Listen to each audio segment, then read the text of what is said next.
Connor McDavid just said something that no superstar in NHL history has ever willingly said out loud. He said he is part of the reason the Edmonton Oilers have not won a Stanley Cup. He said he expects to get benched this season. And he said when it happens, it will be deserved. This is not a slip. This is not a misquote. This is Connor McDavid, 6 Art Ross trophies, 3 Hart trophies, the greatest player on the planet, sitting down this week and telling the world that everything about how he has been handled in Edmonton has been wrong. And that Mike Babcock is the man he personally asked to fix it. If you think you understand what that means for this franchise, for McDavid's future, and for every Oilers fan who has been waiting a decade for someone to finally say this out loud, stay right here, because this story is bigger than a coaching hire.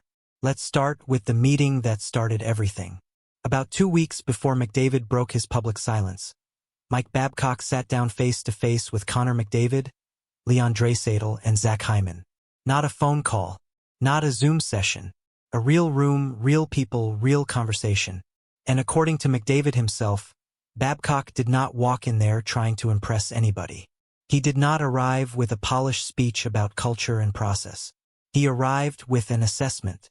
A blunt, direct, uncomfortable assessment. Babcock looked at 3 of the best players on this team and told them, to their faces, that they were part of the reason the Oilers had not won a championship. Think about that for a second. This is a man who had not coached an NHL game in over 5 years walking into a room with the best player in the world and telling him he has not done enough. And the remarkable thing, the thing that makes this entire story worth paying attention to, is that McDavid did not push back. He did not get defensive. He sat there and he listened. And when it was over, both sides apparently left that room feeling like something real had been established. Something more than the usual preseason pleasantries. Something that actually meant something. McDavid described it as a two-way street. Questions going in both directions, a genuine exchange rather than a one-sided evaluation. And by the end of it, a shared understanding of what September was going to look like. Now, on the surface, that sounds fairly standard. Coaches meet with players, everyone says the right things and moves on. But the context here matters enormously. Because what McDavid was actually describing was the first time in his career that someone in a position of authority sat across from him and held him accountable before the season even started. Not during a losing streak.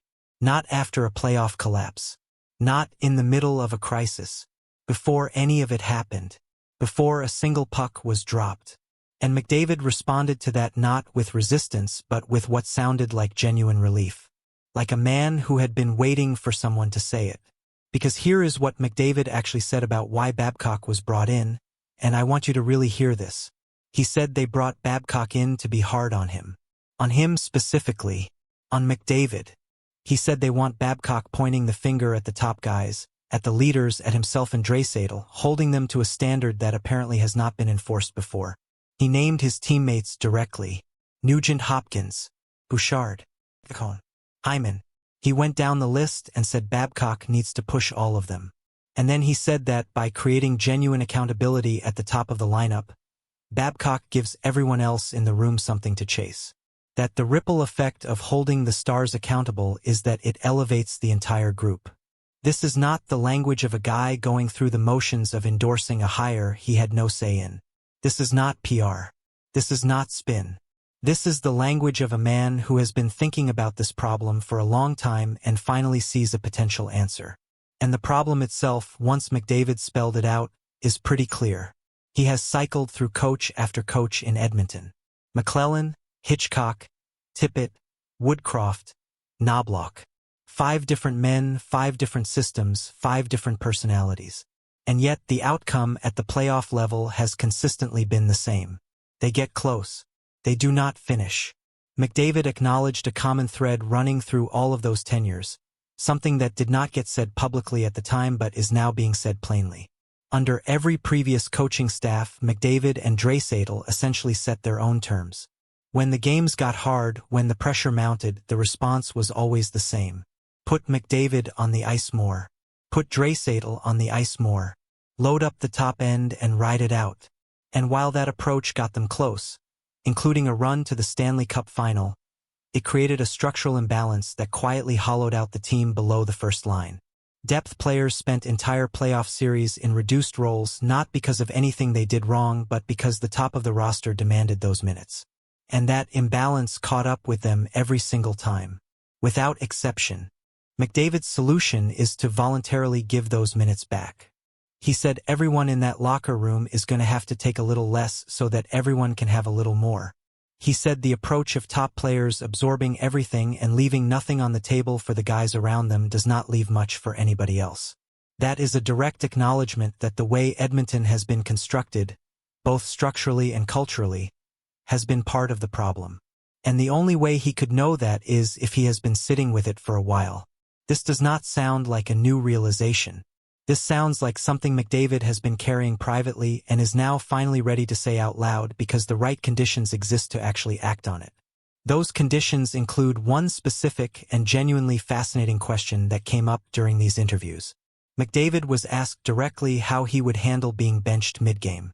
Not healthy scratched, not managed for load, but actually pulled off the ice in the middle of a game as a direct consequence of his play.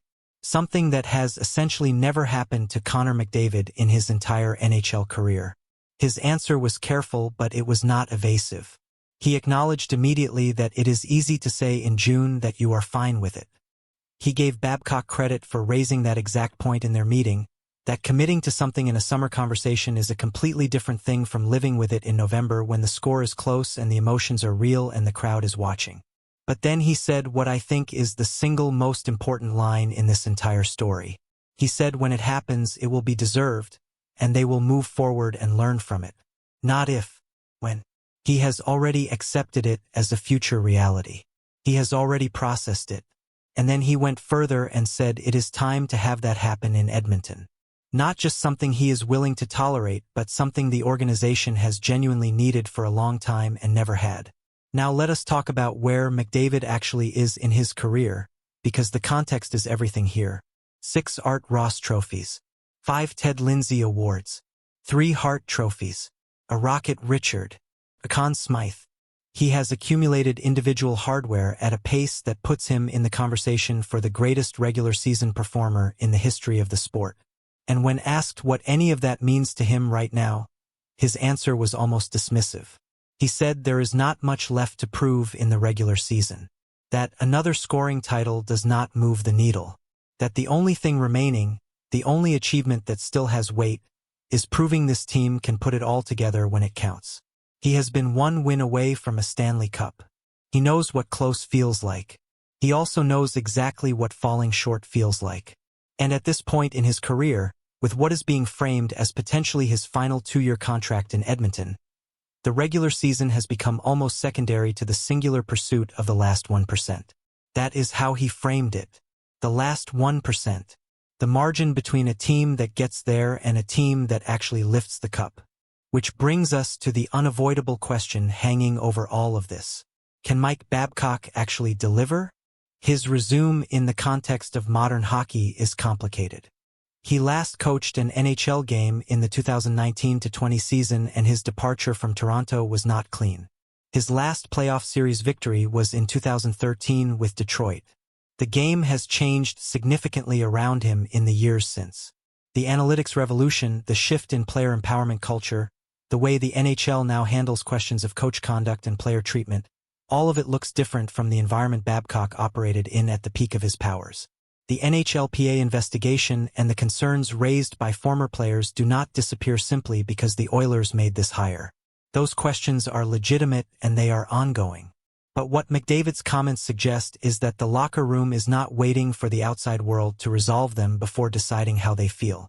The players who will work with Babcock every single day went into that initial meeting with open eyes, asked what they needed to ask, heard what they needed to hear, and came out the other side committed to the idea. Whether that commitment holds when the losses pile up and the benching actually happens in real time rather than being discussed politely in a June meeting, that is the real story. That is what the next 8 months will answer. What we know right now is this. Connor McDavid has said publicly, on record, with no ambiguity, that he is part of the reason Edmonton has not won. That he has been inside a cycle producing brilliance and heartbreak in equal measure. That he wants to be held to a higher standard than he has ever been held to before. and that for the first time in a long time, he believes the man standing behind that bench is actually going to do it. Whether this becomes a championship story or another painful early exit, the most remarkable part of this entire moment is not the coaching hire itself. It is that the greatest player on the planet looked at the last decade of his career and decided the one thing missing was someone willing to hold him accountable. And then went out and specifically asked for it.